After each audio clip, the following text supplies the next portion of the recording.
Good day everyone. My name is Jose Enrique DJ Castro and today I'm gonna share to you my summary to the book entitled They Both Die at the End by Adam Silvera. This book was published on September 5, 2017. So what we are waiting for? Let's start!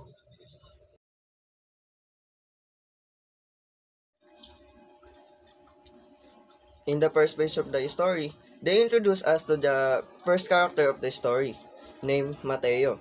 He is an 18 years old boy and also he is an introvert person. He received a call from Deadcast that he will die within 24 hours.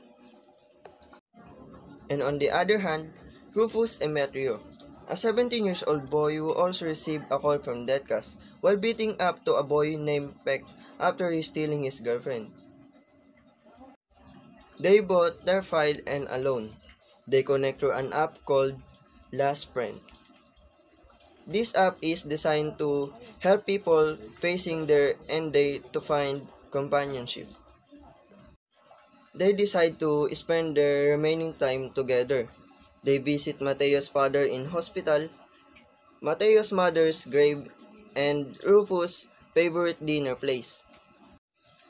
As they spend more time together, they develop a deep bond and romantic feelings. They decide to confess it to each other. At the end of the story, the novel reveals the sad outcome. Mateo dies in a accident in his apartment, while Rufus is killed by a car while crossing the street. The novel also reveals the themes of the story, which is all about the importance of having a good friend who is always there for you.